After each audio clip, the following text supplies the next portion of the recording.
दोस्तों, परम ज्ञान की दुनिया में आपका स्वागत है। गोधूली की हल्की लालिमा अभी अभी नीम ग्रह राज्य के आसमान से विदा लेना शुरू ही हुई थी कि पूरे राजसी परिसर में ऐसी अजीब सी खामोशी फैल गई, मानो समय स्वयं थम गया हो। राजा वीरेंद्र देव अपने घोड़े से उतरकर महल की ओर बढ़े, पर हर कदम के साथ उनका मन और बोझिल होता जा रहा था। महल के विशाल द्वार पर लगे सिंहमुखी कंगूरे सामान्य दिनों में तेज हवा से भी गरज उठते थे, पर आज वे बिल्कुल शांत थे। इतने शांत कि राजा को अपनी ही सांसें भारी लगने लगी। हवा में जले हुए चंदन, राख और सूखे रक्त की मिश्रित गंध तैर रही थी, जिसकी वजह कोई भी समझ पाना कठिन था। राजा वीरेंद्र देव ने अपनी तलवार की मूठ पर हाथ रखा, क्योंकि जिस तरह की ठंडी दहशत महल के भीतर से महसूस हो रही थी, वैसी दहशत उन्होंने अपने जीवन में केवल एक बार महसूस की थी, जब वे युवराज थे और पहली बार जंगल के भीतर रहने वाली एक अनाम तांत्रिक स्त्री से उनका सामना हुआ था। वह घटना वर्षों पुरानी थी, पर उसका प्रभाव उनकी चेतना से कभी मिटा नहीं। आज वही दहशत, वही अनदेखी शक्ति, वही पर्दों के पीछे से झांकती निगाहें जैसे पूरे राज्य में फैल चुकी थीं। महल के द्वार खुले थे, लेकिन ऐसा लगता था जैसे उन्हें अंदर खींचने वाली अदृश्य उंगलियां उनकी प्रतीक्षा कर रही हों। सेनापति रणविजय ने धीरे से कहा, महाराज, भीतर कोई मानवीय उपस्थिति नहीं है। मैंने सैनिक भेजे थे, वे लौटकर नहीं आए। इस सुनते ही राजा ने बिना कुछ कहे कदम तेज कर दिए। अंदर का वातावरण इतना ठंडा था कि सांसों से धुआं निकलने लगा। दीवारों पर लगी कीमती तलवारें अपनी म्यान में जड़वत थीं। दीपक बुझ चुके थे और वह चहल पहल जो हर पल महल को जीवंत बनाए रखती थी, सब धूल में दबी पड़ी थी। लगता था कि पिछले कई वर्षों से यहाँ कोई नहीं रहा, जबकि राजा स्वयं सुबह तक इसी महल में मौजूद थे। अचानक उनकी दृष्टि फर्श पर पड़े एक धातु के कंगन पर गई। यह कंगन उनकी रानी का था, विशेष रूप से उनके विवाह के समय मंत्रांकित। उन्होंने उसे उठाया, लेकिन वह बर्फ की तरह ठंडा था, जैसे हाथ में नहीं, किसी अदृश्य मृत्यु की छाया में रखा हो। रानी टैटी राजा की आवाज घुटी और फुसफुसाहट में बदल गई। वे जानते थे कि इस राज्य में ऐसा जादू केवल 4 ही कर सकती थीं, 4 दुष्ट जादूगरनियां, जिनके नाम लेने से ही वर्षों से लोग कांप जाते थे। राजा और सेनापति दोनों आगे बढ़े, पर आगे बढ़ते ही उन्हें ऐसा लगा मानो किसी गहरी सुरंग में प्रवेश कर रहे हों। दीवारें जो सुबह तक चमकते संगमरमर की थीं, अब धूसर और काली दिखाई दे रही थीं। कई जगह पर दीवारों पर अजीब लकीरें थीं, ऐसी लकीरें जिन्हें न तो किसी हथियार से बनाया जा सकता था और न किसी पशु ने किया हो। वे लकीरें किसी लंबी पतली उंगलियों के निशान जैसी थीं, लेकिन उनकी गहराई ऐसी कि उनमें अंधेरा भरा था। राजा ने एक लकीर को छूने की कोशिश की, पर जैसे ही उनकी उंगली उसके पास पहुंची, वह लकीर हिलने लगी, मानो उस अंधेरे के भीतर कुछ सांस ले रहा हो। राजा ने तुरंत हाथ पीछे खींच लिया। तभी अचानक महल की लंबी गैलरी में कहीं से पायल की आवाज आने लगी, धीमी पर साफ। कोई महिला चल रही थी, लेकिन पैर जमीन पर नहीं पड़ रहे थे। पायल की आवाज हवा में तैर रही थी। सेनापति ने तलवार खींच ली और राजा ने भी चौकन्ना होकर चारों ओर देखा। पायल की आवाज कुछ सेकंड तक चलती रही, फिर अचानक बंद हो गई। उस खामोशी में एक ठंडी फुसफुसाहट उठी, इतनी हल्की कि सुनाई भी दे और ना भी दे। राजा वीरेंद्र, देर से आए हो। की फुसफुसाहट की दिशा पहचानना मुश्किल था। ऐसा लगा मानो वह आवाज हर दीवार, हर कोने, हर पत्थर के भीतर से आ रही हो।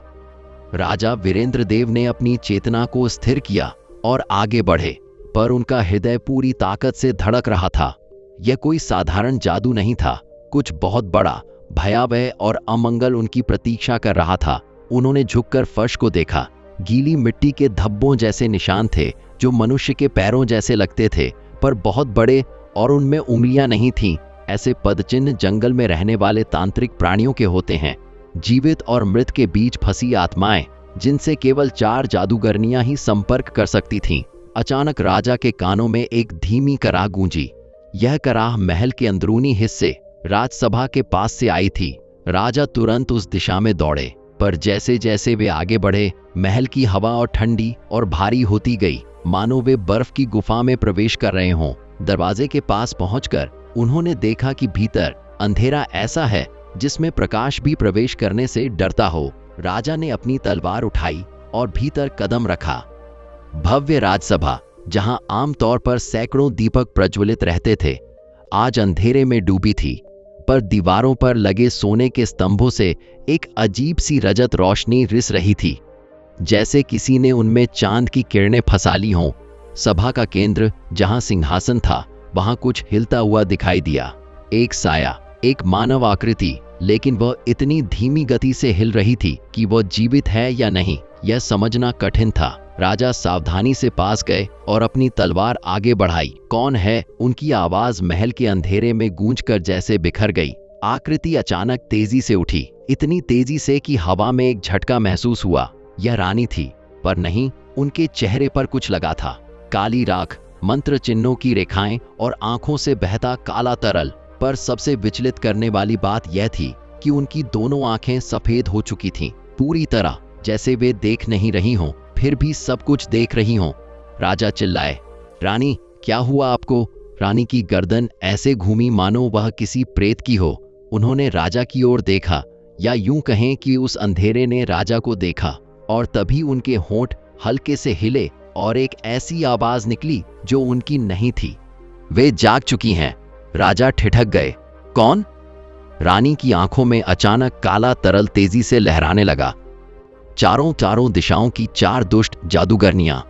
राजा के शरीर में बिजली सी दौड़ गई, पर इससे पहले कि वे कुछ कह सकें, रानी का शरीर झटका खाकर ऊपर उछला। उनके पैरों ने जमीन को छुआ ही नहीं, वे हवा में लटक गईं, जैसे किसी अदृश्य शक्ति ने उन्हें पकड़ रखा हो। अचानक पूरी सभा में एक भयानक चुभती हुई हंसी गूंज उठी। एक नहीं, 4 हंसियां, एक पश्चिम की कड़कती बिजली जैसी, एक उत्तर की बर्फ जैसी ठंडी, एक दक्षिण की आग जैसी जलती, और एक पूरब की हवाओं जैसी फुसफुसाती। उस हंसी ने पूरे महल की दीवारों को हिला दिया। राजा ने तुरंत रानी की ओर छलांग लगाई, पर रानी का शरीर उनके हाथ में आते ही धुएं की तरह गायब हो गया। पूरी तरह उनकी जगह हवा में काले धुएं की लंबी लकीरें रह गईं। राजा ने भय और क्रोध में तलवार उठाई।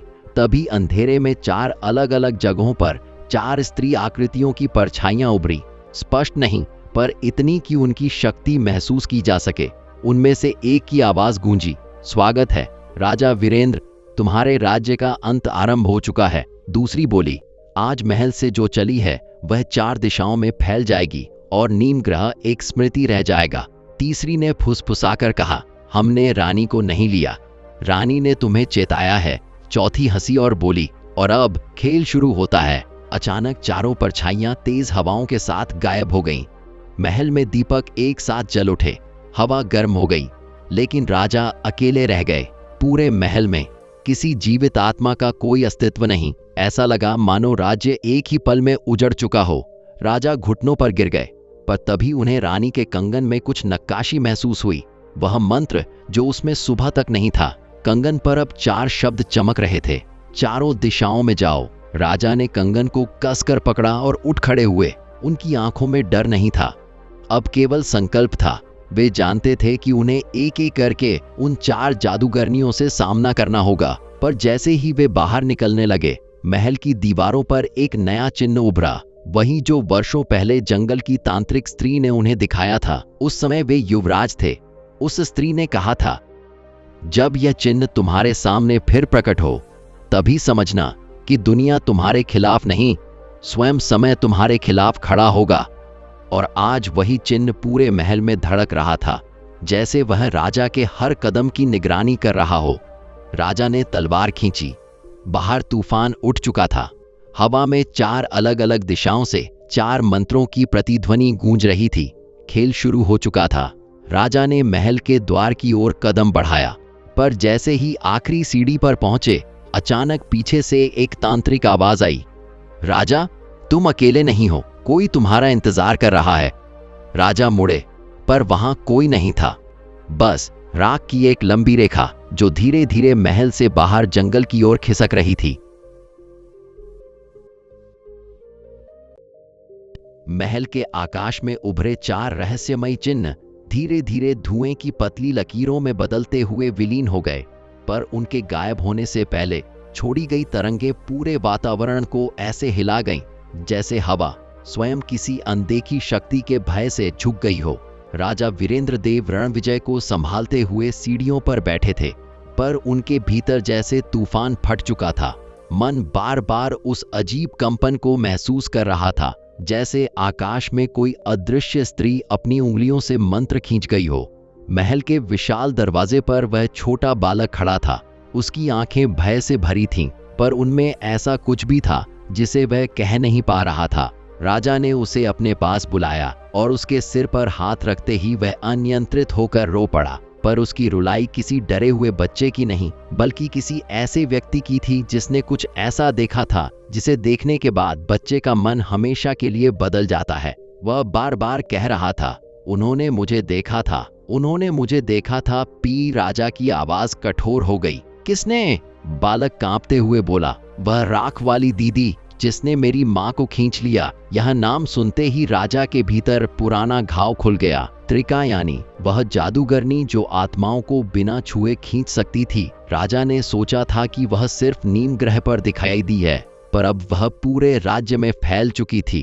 तभी महल की दीवार चमकी और उस पर एक जीवित सा मंत्र उभर आया जो सांस ले रहा था। कुछ ही क्षणों में वह चिन्ह राजवंशी प्राचीन भाषा में बदल गया। पूर्व की राह खुल चुकी है। वहां वह है जिसकी तुम्हें तलाश है, और वो भी जिसे वे खोज रही हैं। अंतिम शब्द धीरे धीरे स्पष्ट हुए। तुम्हारे अतीत का बंधन, तुम्हारे भविष्य का विनाश। राजा का दिल बैठ गया। उन्हें अपना वही अतीत याद आया जिसे उन्होंने किसी से साझा नहीं किया था। वही तांत्रिक स्त्री जिसने कहा था, जब चार दिशाएं एक होंगी, राजा अपने ही रक्त से लड़ने को विवश होगा। महल में अचानक हवा सरसराने लगी और गलियारों से एक अजीब कंपन उठने लगा, कदमों जैसा, पर मनुष्य का नहीं। दीवारें कांपने लगी, जैसे कोई अदृश्य शक्ति उनसे रास्ता पूछ रही हो। तभी अंधेरे से एक वृद्ध दासी बाहर धकेली गई। वह चल नहीं रही थी, कोई उसे आगे सरका रहा था। उसके होंठ सूखे थे, आंखें बंद थीं और उसका शरीर किसी अदृश्य शक्ति से जकड़ा हुआ प्रतीत हो रहा था। वह राजा को देखते ही गिर पड़ी और गिरते ही उसकी छाती से एक तांत्रिक प्रतीक जल उठा, जैसे वह किसी मंत्र के भीतर कैद हो। उसने हाँफते हुए कहा, महाराज, रानी ने अंतिम संदेश भेजा है। और यह कहते ही उसका शरीर राख में बदल गया।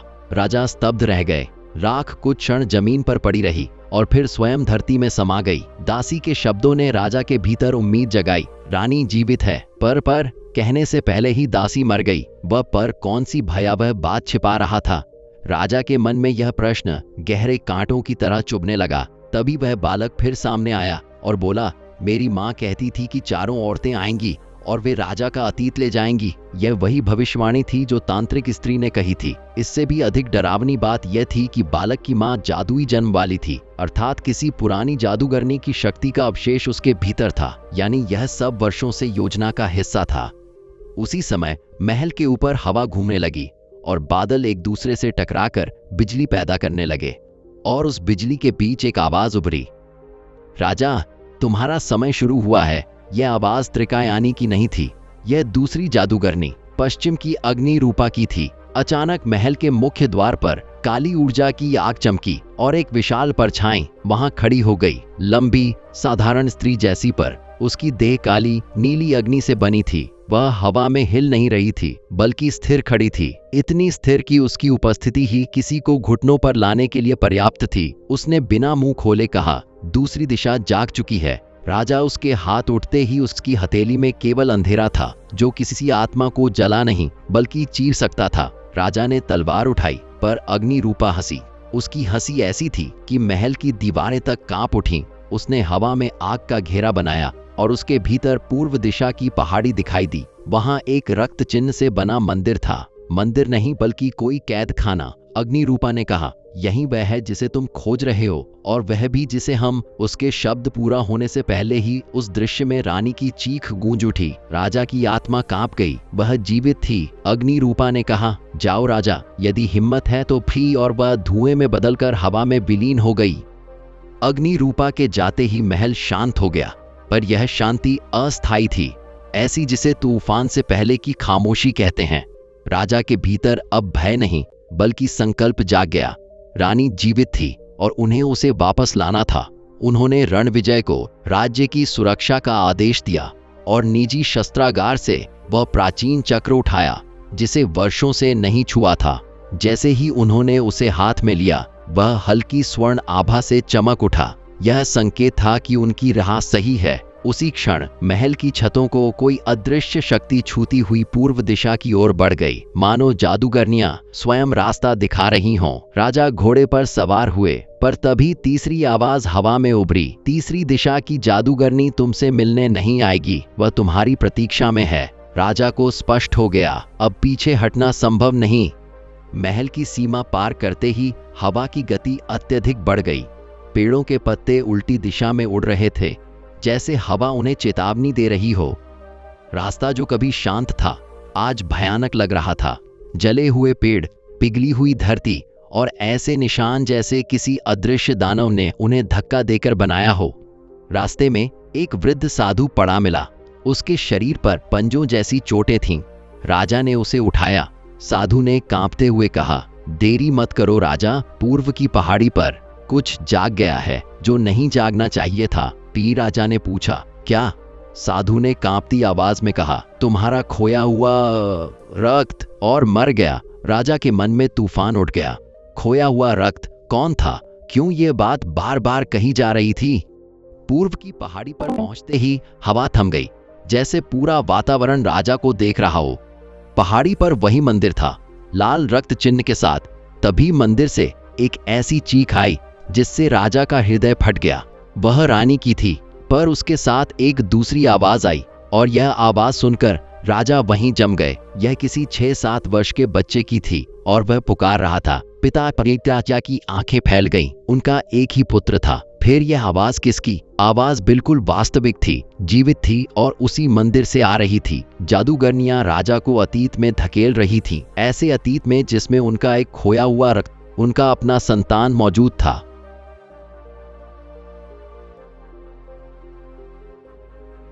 राजा वीरेंद्र देव मंदिर की ओर बढ़े ही थे कि अचानक पहाड़ी की महाधुंध में किसी भारी वस्तु के खिसकने की आवाज गूंजी। यह आवाज किसी जानवर की नहीं थी। इसमें एक अजीब सी लय थी, जैसे कोई जीव नहीं बल्कि कोई मंत्र स्वयं आकार बदल रहा हो। राजा रुके, तलवार को सीने के पास कसकर पकड़ा। हवा थम चुकी थी और पहाड़ी पर चारों दिशाओं के सन्नाटे का भार उतर रहा था। तभी जमीन के भीतर से हल्का कंपन उठा, ऐसा कंपन जो किसी विशाल चीज के जागने पर होता है। राजा को अपनी बाईं ओर से राख की सोंधी पर डरावनी गंध आई, ठीक वही गंध जो महल में त्रिकायानी के प्रकट होने पर आई थी। इसका मतलब था कि वह यहां भी पास थी। वे सावधानी से आगे बढ़े ही थे कि अचानक मंदिर के द्वार पर राख की एक लंबी रेखा उभर आई। रेखा धीरे धीरे सांप की तरह फड़फड़ाई और फिर ऊंची उठकर हवा में लिपटने लगी। राजा ने देखा, यह कोई साधारण राख नहीं थी, यह जीवित थी। वह हवा में घूमते हुए एक आकृति में बदली और कुछ ही क्षणों में त्रिकायानी का चेहरा उभर आया। पर वह महल वाली त्रिकायानी नहीं थी। यह और भी विकृत, और भी गहरी, और भी शक्तिशाली थी। उसकी आंखों में वह धुंधलापन नहीं था। इस बार उनमें सीधा क्रोध, तिरस्कार और एक अज्ञात व्यथा थी।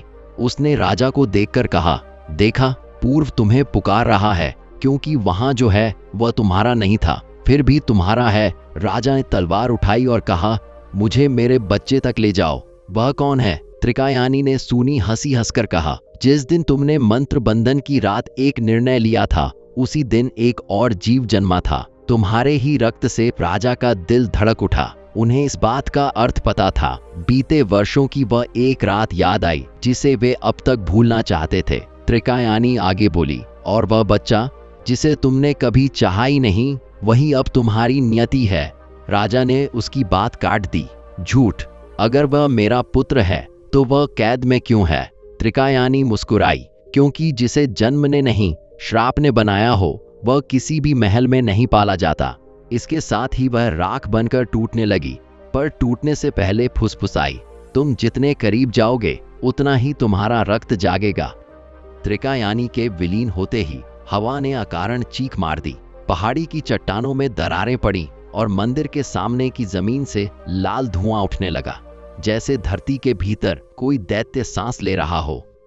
राजा ने इस विचित्र माहौल की ओर ध्यान दिए बिना अपनी चाल तेज की, पर तभी मंदिर के भीतर से किसी बच्चे का रोना सुनाई दिया। वही आवाज जिसे सुनकर उनका दिल पहली बार कांप गया था। आवाज बिल्कुल साफ, बिल्कुल जीवित, बिल्कुल वास्तविक। वह पितायत कह रहा था। यह आवाज इतनी गहरी थी कि राजा के पैरों में कंपन दौड़ गया। उन्होंने तलवार उठाई और मंदिर के द्वार पर हाथ रखा, पर जैसे ही स्पर्श किया, द्वार ने उनकी सीमा का परीक्षण किया। उसमें बिजली सी दौड़ी और राजा पीछे फेंके गए। उन्हें वही पुराना दर्द महसूस हुआ, जैसे किसी ने उनके रक्त को भीतर से मोड़ दिया हो। तभी मंदिर के आसपास फैले लाल चिन्ह चमकने लगे। ये वे चिन्ह थे जिन्हें जादूगरनियां कैद के लिए प्रयोग करती थीं। राजा को स्पष्ट संकेत मिल गया कि जो भी भीतर है वह साधारण मानव नहीं। राजा ने फिर तलवार घुमाई, इस बार मंत्र बल के साथ। द्वार फटा। भीतर गहरा अंधकार था, पर अंधकार के बीच कोई हल्की नीली रोशनी कांप रही थी। राजा धीरे धीरे अंदर गए। गलियारे में हवा भारी थी, इतनी भारी कि हर सांस किसी पत्थर को निगलने जैसी लगती थी। आगे बढ़ते ही अचानक दो आंखें खुली। इंसानी, पर इंसानी नहीं। यह एक छोटा लड़का था, 7 वर्ष का, पर उसकी आंखों में वयस्कों जैसा गहरा दर्द था। उसके हाथों में लोहे की जंजीरें थीं, जिन पर मंत्र लिखा था। लड़के ने जैसे ही राजा को देखा, वह कांप उठा, पर डर से नहीं, पहचान से। उसने कहा, आप वही हो ना, वही जिनकी वजह से मेरा जन्म हुआ। राजा हिल गए। बच्चे की आवाज में न कोई भय था, न कोई गुस्सा, सिर्फ एक अजीब सा अपनापन था। बच्चे ने आगे कहा, मेरी माँ ने कहा था अगर कभी पिता आए तो मार पर, इससे पहले कि वह बात पूरी करता। मंदिर का पूरा ढांचा जोर से कांपा। कहीं दूर से हंसी आई। यह अग्नि रूपा की थी। उसने कहा, राजा, रक्त पहचान गया है। अब 3 दिशाओं का खेल शुरू होता है। राजा ने बच्चे के पास कदम बढ़ाया, पर अचानक पूरा मंदिर हल्का सा झुक गया, जैसे किसी विशाल शक्ति ने उसे अपनी पकड़ में ले लिया हो। दीवारों पर दौड़ते लाल चिन्ह धड़कने लगे, एक दिल की तरह, जिंदा दिल की तरह। बच्चा कांपते हुए बोला, वे आ रही हैं, वे चाहती हैं कि मैं बाहर न जाऊं। राजा ने तलवार से उसकी जंजीरें काटनी चाहीं, पर जैसे ही तलवार मंत्रित लोहे से टकराई, तलवार ने एक तीखी चीख निकाली। मंत्र एक दूसरे से लड़ रहे थे। बच्चे ने कहा, पिता, मेरी जंजीरें किसी ताकत से नहीं, आपके निर्णय से बंधी हैं। आपको याद है वह रात? राजा अचानक रुक गए। उन्हें वह रात याद आ गई। 7 वर्ष पहले की एक भयानक रात, जब रानी प्रार्थना के लिए बाहर गई थी और महल के नीचे तांत्रिक ऊर्जा का तूफान उठा था। राजा ने आदेश दिया था कि किसी भी जादुई जन्म को रोक दिया जाए, क्योंकि उस रात नीम ग्रह की 4 जादूगरनियां मुक्त होने लगी थीं। पर उसी रात एक अजीब चमक महल में उठी थी और एक तांत्रिक संदेश मिला था। एक जन्म रोका गया, दूसरा उत्पन्न हुआ। राजा समझ पाए कि इसी बच्चे की बात की जा रही थी। बच्चा बोला, आपके एक फैसले से मैं पैदा हुआ और उसी फैसले ने मुझे इन जंजीरों में बांध दिया। राजा का मन भारी हो गया। क्या उन्होंने अनजाने में अपना ही खून कैद कर दिया था? तभी मंदिर का फर्श फटा और काली आग की एक रेखा बाहर आई। यह अग्नि रूपा थी, पूरी दहकती हुई, पर उसकी आंखों में इस बार दया नहीं बल्कि उत्साह था। उसने कहा, अच्छा है राजा, तुमने अपने अतीत को पहचान लिया। अब देखना होगा क्या तुम उसे स्वीकार भी कर सकते हो। अग्नि रूपा ने अपनी आग से मंदिर के बीचों बीच एक मंत्र चक्र बनाया। धीरे धीरे नीली लपटें उठीं और हवा में एक द्वार खुला। द्वार के अंदर क्या था, यह किसी को समझ नहीं आया। सिर्फ एक निरंतर गिरते हुए राख की बारिश, जैसे कोई दुनिया टूट रही हो। अग्नि रूपा ने कहा, यह वह जगह है जहां हमने इस बच्चे को छिपाया था, उस दुनिया से दूर जहां उसका जन्म एक पाप माना जाता। राजा ने तलवार ऊंची उठाई। वह मेरा पुत्र है। अग्नि रूपा ने हंसकर कहा, हाँ है, पर उसका जन्म मनुष्य और तांत्रिक ऊर्जा के संयोग से हुआ था, यानी वह तुमसे अधिक शक्तिशाली है। बच्चा उनकी ओर देखने लगा। उसके चेहरे पर डर नहीं था, बल्कि एक अजीब सा गर्व था, जैसे वह यह सत्य पहले से जानता था। अग्नि रूपा आगे बोली, उसे पाने का अर्थ है अपने पूरे राज्य को उस श्राप में धकेलना जिसे तुमने वर्षों पहले रोका था। राजा ने बच्चा उठाया। उसी क्षण मंदिर कांपा और दीवारों से राख उभरकर एक विशाल आकृति बनाने लगी। त्रिकायानी। अग्नि रूपा एक पल में फरार हो गई। उसकी हंसी हवा में गूंजती रही। त्रिकायानी ने राजा को देखा और कहा, देखा, अब तुम वह उठा चुके हो जिसे कभी खुद तुमने नकारा था। उसकी आवाज में नफरत और करुणा दोनों थे। उसने आगे कहा, यही बच्चा 4 जादूगरनियों का सबसे बड़ा भय है, इसलिए हम तुम्हें रोकेंगे नहीं। राजा चकित रह गए। तुम रोकोगी नहीं? त्रिकायानी मुस्कुराई, क्योंकि खेल अभी शुरू ही हुआ है। त्रिकायानी ने हाथ उठाया और हवा में एक छाया तंतु फैलाया, एक लंबा काला जीवित धागा। वह बच्चे के चारों ओर घूमने लगा, जैसे उसकी शक्ति की जांच कर रहा हो। बच्चा असहज हुआ और राजा के कंधे पर सिर छिपा लिया। त्रिकायानी ने एक धीमी भारी आवाज में कहा, राजा, तुम्हें एक सत्य बताना है। यह बच्चा सिर्फ तुम्हारा ही नहीं। राजा की आंखों में आग भर गई। झूठ बोलोगी तो तुम्हें उसी क्षण खत्म कर दूंगा। त्रिकायानी शांत स्थिर आवाज में बोली, यह बच्चा एक जादुई रात में उत्पन्न हुआ था, और उस रात एक और आत्मा तुम्हारे निकट उपस्थित थी। वह आत्मा मनुष्य की नहीं, एक प्राचीन जादुई सत्ता की थी। राजा को जैसे किसी ने छाती में घूंसा मारा हो। नहीं, इसका अर्थ है कि त्रिकायानी ने बात पूरी की। हाँ, यह आधा मनुष्य आधा तांत्रिक अस्तित्व है।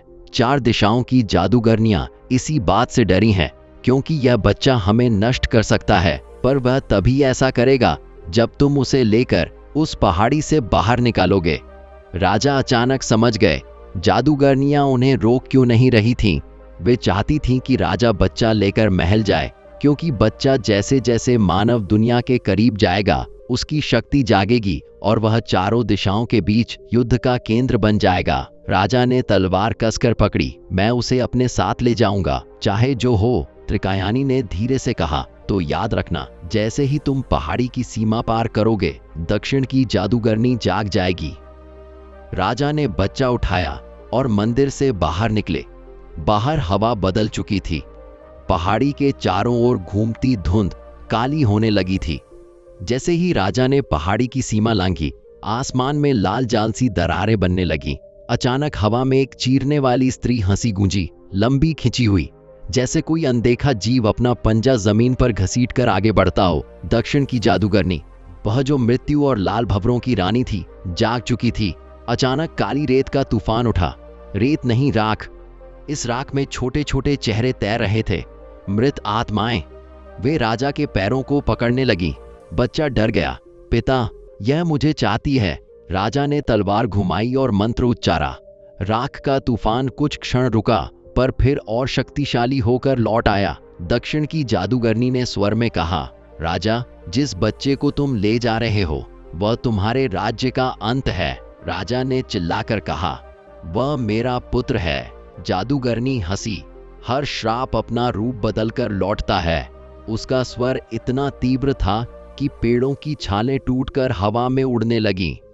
राजा ने घोड़ा तैयार किया और बच्चे को कसकर पकड़ते हुए पहाड़ी से नीचे की ओर बढ़े। पीछे पहाड़ी ऐसे कांप रही थी जैसे वह स्वयं उस बच्चे से डर रही हो। राजा घोड़े को दौड़ाते हुए जंगल में घुसे, पर जंगल बदल चुका था। पेड़ों के बीच जीवों की छायाएं हिल रही थीं, अजीब मुड़ी हुई आकृतियां।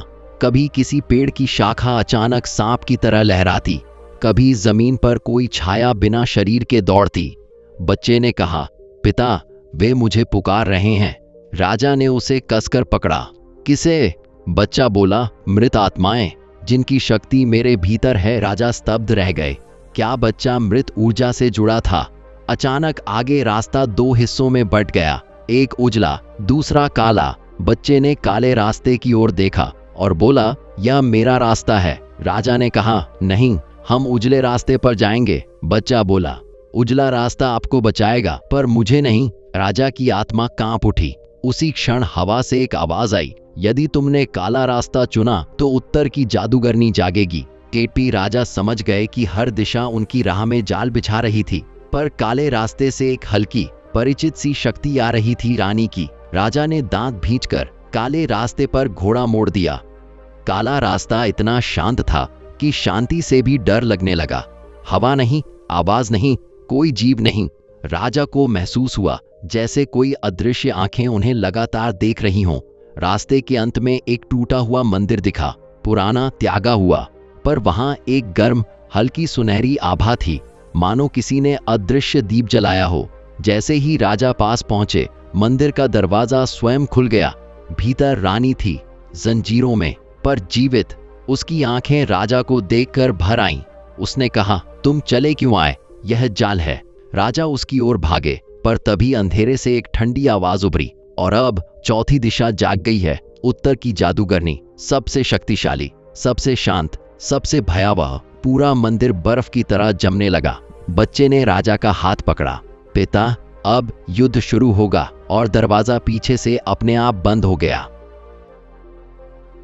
मंदिर का दरवाजा बंद होते ही भीतर की हवा में अचानक ऐसा दबाव पैदा हुआ मानो किसी पर्वत को कमरे के अंदर ठूंस दिया गया हो। दीवारें ठंडी नहीं, जमा देने वाली थीं। हर पत्थर से बर्फ की महीन धुंध निकल रही थी और भीतर की पूरी जगह पर एक ऐसी खामोशी उतरी थी जो सामान्य मौन नहीं बल्कि किसी गहरे जादू की कैद थी। राजा ने रानी को बाहों में लेने के लिए एक कदम आगे बढ़ाया, पर उसी क्षण हवा में बर्फीली रेखाएं उभर आईं, पतली, तेज और जीवित। ये रेखाएं उनकी और रानी के बीच एक पारदर्शी दीवार बनाकर खड़ी हो गईं। बच्चे ने डरते हुए कहा, यह दीवार किसी मनुष्य की नहीं, यह उत्तर की जादूगरनी की सांस है। और जैसे ही उसके शब्द पूरे हुए, मंदिर के मध्य में छत से बर्फीला धुआं गिरने लगा। धुआं धीरे धीरे एक आकृति में बदलने लगा। पहले उसके पैर बने, फिर हाथ, फिर एक लंबा चांदी सा चोगा और अंत में वह चेहरा उभरा, इतना शांत कि मृत्यु भी तुलना में कोलाहल लगे। उसकी आंखें सफेद थीं, ऐसी सफेदी जो खाली नहीं थी बल्कि अपने भीतर अनगिनत आत्माओं को छुपाए हुए थी। उसने राजा को देखा, फिर रानी, फिर बच्चे को। उसकी आंखें बच्चे पर टिक गईं और पूरा मंदिर एक सांस की तरह ठहर गया। जादूगरनी ने बिना होंठ हिलाए पर आवाज सीधे दिल में उतरती हुई बोली, उसका जन्म ब्रह्मरेखा को तोड़ता है। जहां ब्रह्मरेखा टूटती है वहां दिशाएं अपना स्वरूप खो देती हैं। इसलिए यह बच्चा जीवित नहीं रहना चाहिए था, पर तुम मनुष्यों की जिद ने उसे आज यहाँ खड़ा कर दिया है। राजा तलवार उठाने ही वाले थे कि बच्चा अचानक आगे बढ़ा और बोला, तुम मुझे क्यों मारना चाहती हो? उसकी आवाज में डर से ज्यादा एक मासूम जिज्ञासा थी। जादूगरनी उसके सवाल से जैसे क्षण भर के लिए अस्थिर हुई, पर फिर वह बोली, क्योंकि तुम वह शक्ति हो जो दिशा और मृत्यु के बीच का भेद मिटा सकती है। राजा गुस्से से दहाड़ उठे, मेरा पुत्र किसी दिशा का खिलौना नहीं बनेगा। उनकी आवाज मंदिर में गूंजी, पर उत्तर की जादूगरनी ने केवल हाथ उठाया और एक बर्फीली लहर राजा के पैरों में पटक दी। राजा घुटनों के बल गिरे, पर उठने की कोशिश करते ही उन्हें महसूस हुआ कि कोई शक्ति उनके भीतर से ही उनकी आत्मा को पकड़कर दबा रही है। बच्चे ने कांपते हुए राजा की ओर हाथ बढ़ाया और उसी क्षण जंजीरों के बावजूद रानी एक कदम आगे झुकी। उसे मत छुओ, वह अभी पूरा जागा नहीं है, लेकिन बहुत देर हो चुकी थी। बच्चे का हाथ राजा की कलाई पर पड़ा और राजा के शरीर में सोया हुआ प्राचीन रक्त पहली बार गरजा। जैसे ही बच्चे का स्पर्श राजा से हुआ, पूरे मंदिर में नीली लपटों की एक बवंडरी फैल गई। यह गर्म नहीं थी, बल्कि इतनी ठंडी कि आग भी पिघल जाए।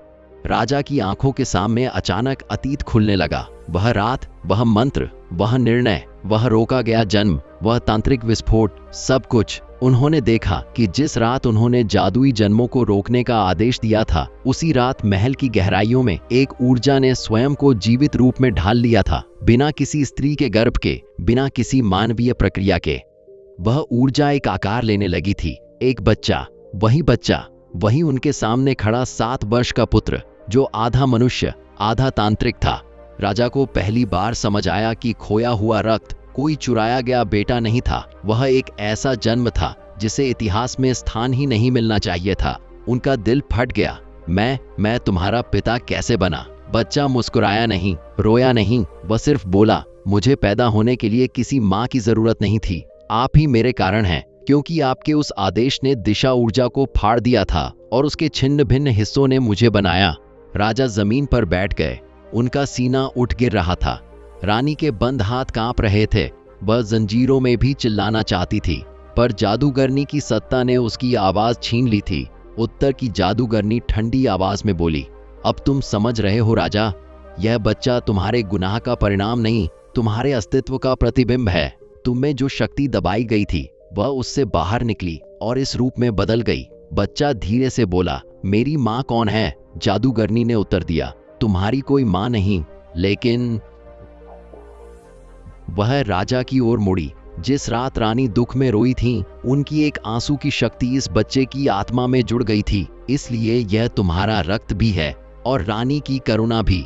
यह सुनते ही रानी की आंखों में आंसू उमड़ पड़े। वह बच्चे को देखती रह गई। बच्चे ने अपनी छोटी हथेलियां आगे बढ़ाईं। वह रानी को छूना चाहता था, पर जैसे ही उसका हाथ जंजीरों के पास पहुंचा, जंजीरें अचानक नीली आग में जलने लगीं। जैसे वह उपस्थिति उन्हें सहन नहीं कर सकती थी, वह पीछे हट गया। उत्तर की जादूगरनी शांत स्वर में बोली, देखा, यह बच्चा मात्र शक्ति नहीं, एक दरार है, और दरारें दुनिया को तोड़ देती हैं। पर अचानक कुछ ऐसा हुआ जिसकी कल्पना जादूगरनी ने भी नहीं की थी। मंदिर की जमीन अचानक फटने लगी।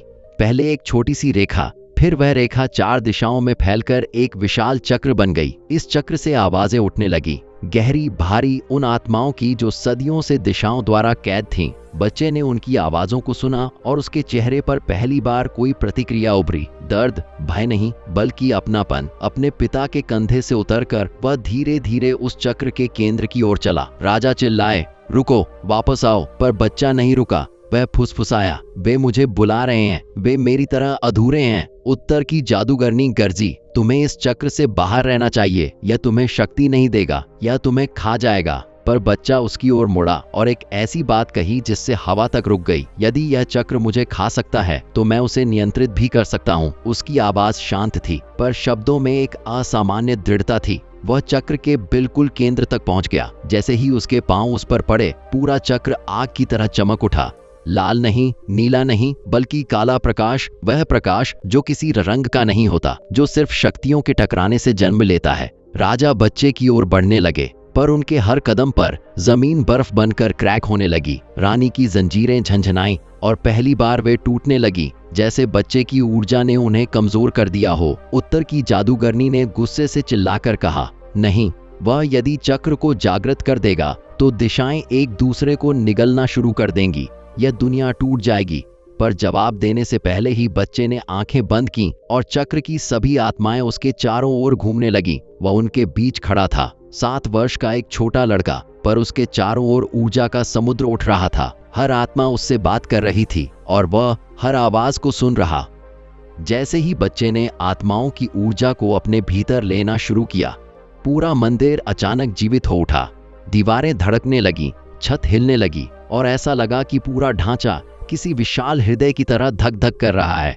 राजा ने रानी को उठाकर पीछे हटाया, पर पीछे हटने की कोई जगह ही नहीं थी। पूरा मंदिर काले प्रकाश से भर रहा था। रानी फिर भी बच्चे को देख रही थी। उसकी आंखों में डर नहीं, बल्कि एक अजीब सी करुणा थी, जैसे वह समझ रही हो कि बच्चा सिर्फ खतरा नहीं, एक पीड़ा है। बच्चा हाथ उठाकर बोला, ये आत्माएं मुझ में मिलना चाहती हैं, क्योंकि मैं ही वो रास्ता हूं जिससे वे मुक्त हो सकती हैं। राजा ने चिल्लाकर कहा, नहीं, कोई बच्चा इतनी शक्तियां सहन नहीं कर सकता।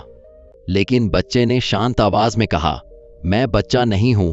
पिता। उसकी आंखों में आग नहीं थी, पर चमक थी, ऐसी चमक जैसे उसमें सदियों के ज्ञान एक पल में उतर आए हों। मैं एक परिणाम हूं, मुझे पूरा होना ही होगा। उत्तर की जादूगरनी ने हाथ उठाया और अपनी पूरी ऊर्जा से चक्र को रोकने की कोशिश की। बर्फीले तूफान उठे, दीवारें कांच की तरह चमककर फटने लगी, पर बच्चे की ऊर्जा इन सब पर भारी पड़ रही थी। पहली बार जादूगरनी की आंखों में भय उभरा। यह असंभव है, कोई भी तांत्रिक ऊर्जा इस उम्र में स्थिर नहीं रह सकती। टीपी बच्चा धीमे से बोला, मैं तांत्रिक नहीं हूं, मैं तुम्हारे संतुलन का विरोध हूं। इन शब्दों के साथ ही चक्र पूरी तरह बच्चे के नियंत्रण में आ गया और एक ऐसी दैवी लहर उठी कि जादूगरनी पीछे फेंक दी गई। मंदिर की जमीन टूटने लगी और उसके नीचे से एक विशाल अंधेरा गड्ढा उभरा। आत्माएं मुक्त होने लगी, न रोते हुए न चीखते हुए, बल्कि शांत, जैसे किसी कैद के बाद उन्हें पहली बार रास्ता मिल रहा हो। राजा और रानी स्तब्ध खड़े रहे। वे समझ नहीं पा रहे थे कि यह शक्ति उन्हें बचाएगी या नष्ट कर देगी। पर फिर अचानक बच्चे के शरीर ने कांपना शुरू किया, पहले हल्का, फिर तीव्र, फिर इतना कि उसका छोटा सा शरीर उस ऊर्जा के भार से झुकने लगा। वह चक्र के बीच लड़खड़ाया। राजा दहाड़ते हुए उसकी ओर दौड़े, बस अब और नहीं। लेकिन उनके पहुंचने से पहले बच्चे के चारों ओर ऊर्जा का एक विशाल फटाव हुआ, जैसे कोई तारा फटता है। राजा दूर जा गिरे, रानी जमीन पर गिर पड़ी और उत्तर की जादूगरनी सीधे दीवार से टकराकर बिखरती हुई राख में बदल गई। मंदिर हिल रहा था, छत के बड़े बड़े हिस्से टूटकर नीचे गिर रहे थे। बच्चा चक्र के बीच घुटनों के बल गिरा, उसके हाथ कांप रहे थे और वह दर्द से कराह रहा था। रानी जंजीरों के टूटते ही उसकी ओर दौड़ी। मेरे बच्चे। बच्चा उनकी ओर देखता रहा। उसकी आंखों में अब ऊर्जा नहीं, बस मासूम दर्द था। माँ, मैं इसे रोक नहीं पा रहा। राजा उठकर उसकी ओर बढ़े। वे कांप रहे थे, डर से नहीं बल्कि इस भय से कि वे इस छोटे से अस्तित्व को खो देंगे जिसे उन्होंने वर्षों बाद पाया। लेकिन बच्चा अचानक बोला, पिता, मुझे रोकिए, मैं खुद को रोक नहीं सकता, यह शक्ति मुझे खा लेगी। राजा ने उसे पकड़कर सीने से लगाया। तुम मेरा पुत्र हो, मैं तुम्हें मरने नहीं दूंगा, चाहे मुझे दिशाओं को ही क्यों ना तोड़ना पड़े। उसी क्षण रानी ने राजा का हाथ थामा और बोली, उसकी शक्ति जाग रही है, पर यह हमें नष्ट नहीं करेगी। यदि हम तीनों एक साथ इसे पकड़ लें, यह शक्ति स्थिर हो जाएगी। राजा ने बच्चे की ओर देखा, उसकी आंखें बंद होने लगी थीं। हमें क्या करना होगा? रानी ने गहरी सांस ली। उसे जन्म देने वाली ऊर्जा उसके पिता और मेरे बिना पूरी नहीं हो सकती। हम ही उसकी अधूरी शक्ति का संतुलन है। अगर हम दोनों अपनी आत्मा का एक हिस्सा उसे दें, वह पूरा हो जाएगा। राजा सन्न रह गए। इसका अर्थ है कि हम? रानी ने सिर हिलाया। हाँ, हम कभी पहले जैसे नहीं रहेंगे, शायद जीवित भी नहीं। राजा बच्चे को देख रहे थे। वह उनका खोया हुआ रक्त था, उनका उत्तराधिकारी, और अभी वह मृत्यु के एक कदम दूर था। राजा और रानी ने एक दूसरे की ओर देखा। उनकी आंखों में डर था, पर उससे कहीं ज्यादा प्रेम और दृढ़ता। उन्होंने बच्चे को बीच में बैठाया और दोनों ने उसके छोटे से सिर पर अपने हाथ रखे। जैसे ही उन्होंने अपने भीतर की ऊर्जा बच्चे की ओर भेजनी शुरू की, पूरा मंदिर प्रकाश से भर गया। अब की बार काला या नीला नहीं, बल्कि सुनहरी चमक, वह चमक जो केवल जीवन और करुणा से जन्म लेती है। बच्चे का शरीर कांपना बंद हुआ, उसकी सांसें स्थिर होने लगीं। चक्र धीरे धीरे शांत हुआ और जमीन की दरारें बंद होने लगीं। मंदिर की दीवारें स्थिर हो गईं, बाहर की दिशाएं शांत हो गईं। आत्माएं एक एक कर बच्चे के भीतर समा गईं। अब भय नहीं, बल्कि शांति के साथ धीरे धीरे बच्चे के माथे पर एक छोटा सा सुनहरा चिन्ह उभरा। एक ऐसा चिन्ह जिसे सदियों में किसी ने नहीं देखा था। वो दिशा ब्रह्म का प्रतीक था। एक ऐसा अस्तित्व जिसमें दिशा का भी अंश है और मनुष्य का भी। राजा और रानी की ऊर्जा लगातार बच्चे में बह रही थी। उनके शरीर कमजोर होने लगे। रानी बच्चे के बाल सहलाते हुए मुस्कुराईं। अब तुम सुरक्षित हो, अब तुम्हें कोई दिशा नहीं छू पाएगी, अब तुम सुरक्षित हो। राजा का शरीर कांप रहा था, उनकी शक्ति भी बच्चे में जा रही थी। कुछ क्षण बाद उन्होंने महसूस किया कि उनकी आंखें धुंधली होने लगी हैं, पर बच्चे ने अचानक दोनों के हाथ पकड़ लिए। नहीं, मैं तुम्हें खोना नहीं चाहता। उसकी आवाज चीख में बदल गई। तुम मेरे माता पिता हो। और उसी क्षण उसकी नई जागृत शक्ति ने कुछ ऐसा किया जिसे दुनिया ने कभी संभव नहीं माना था। उसने राजा और रानी को अपनी ही ऊर्जा वापस दे दी। उनके शरीर चमक उठे, वे कमजोर हुए पर गिरे नहीं। उनके चेहरों पर जीवन लौट आया। बच्चा थककर उनकी बाहों में गिर पड़ा। उसकी आंखें बंद थीं, पर सांसें स्थिर थीं। वह जीवित था, पूर्ण था, और पहली बार वह सिर्फ एक बच्चा था। राजा जैसे ही मंदिर के भीतर प्रवेश करने वाले थे कि अचानक पूरा द्वार लाल रोशनी से चमक उठा और एक भारी मंत्र हवा में फूट पड़ा। जमीन कांपी, पत्थरों से धूल झड़ी और मंदिर का फाटक स्वयं खुलने लगा, ऐसे जैसे कोई अंदर से उसे खींच रहा हो। भीतर अंधकार था, पर उस अंधकार में दो आवाजें गूंज रही थीं। एक रानी की पीड़ा से भरी हुई चीख और दूसरी उस छोटे बालक की जिसे राजा पुत्र कहने पर भी स्वयं यकीन नहीं कर पा रहे थे। इसी अंधकार के भीतर से धीरे धीरे एक आकृति प्रकट हुई, चौथी और अंतिम जादूगरनी, जिसे राज पुस्तकों में नक्षत्र शून्य कहा गया है, वह जिसने समय के भीतर समय को मोड़ने की शक्ति रखी थी। उसकी आंखें खाली थीं, बिना पुतलियों के, पर उनमें पूरा ब्रह्मांड घूमता दिखाई देता था। उसने राजा को देखकर धीमे स्वर में कहा, अब तुम सच्चाई से भाग नहीं सकते वीरेंद्र। जो अतीत तुमने दबाया, वही आज तुम्हारा भविष्य निगलने आया है। उसके उठते हाथ के साथ ही मंदिर का छिपा हुआ कक्ष प्रकट हुआ और वहां रानी बांधी हुई थी, पर उनके पीछे एक और आकृति खड़ी थी, वही बालक जो बिल्कुल राजा जैसा दिखता था। पर उसकी आंखों में जादूगरनियों की ठंडक थी। राजा की सांस अटक गई। वह बालक वास्तव में उनका ही रक्त था। सालों पहले एक युद्ध के दौरान जब राजा ने अज्ञान में एक जादूगरनी का वध किया था, उसने मरते समय श्राप दिया था, तेरा एक रक्त तुझसे छिपाया जाएगा और वही लौटकर तेरा विनाश बनेगा।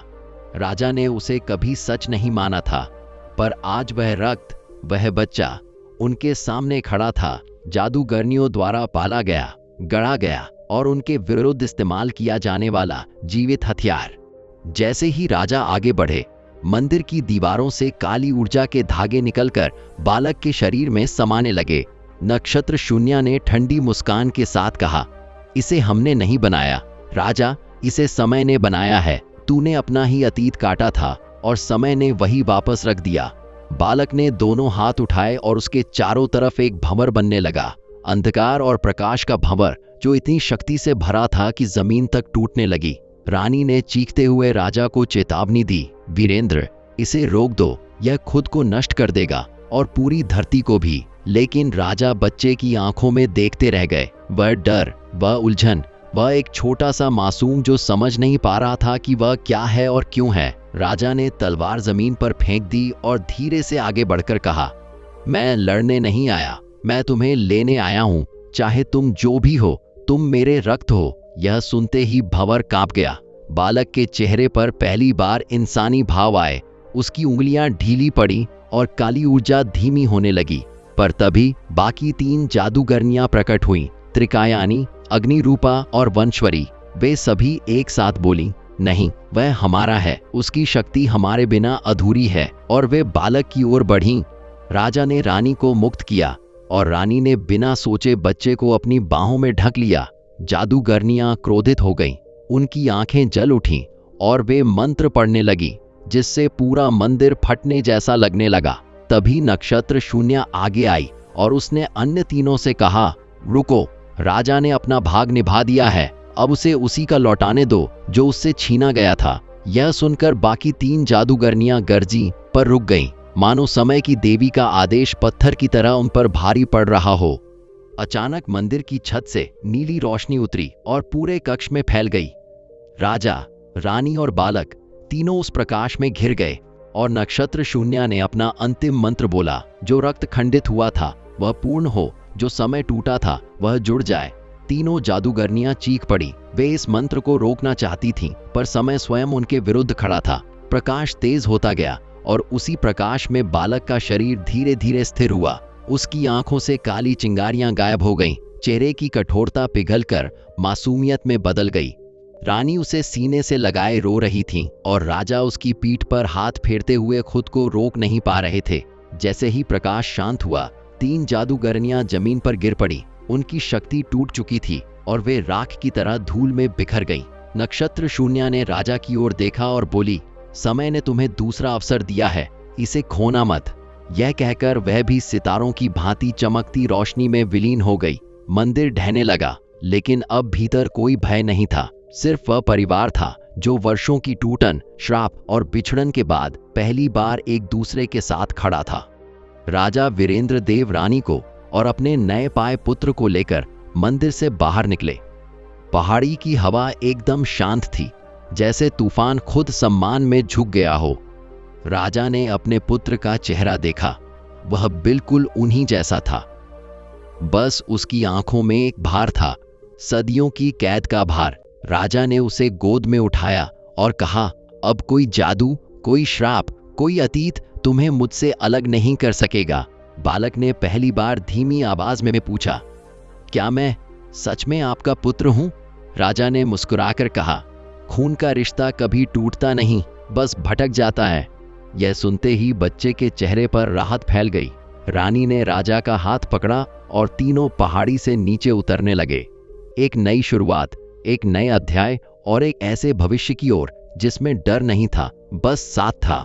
राज्य में लौटते ही लोग विस्मय से भर गए। राजा, रानी और वह बालक तीनों राजद्वार पर प्रकट हुए।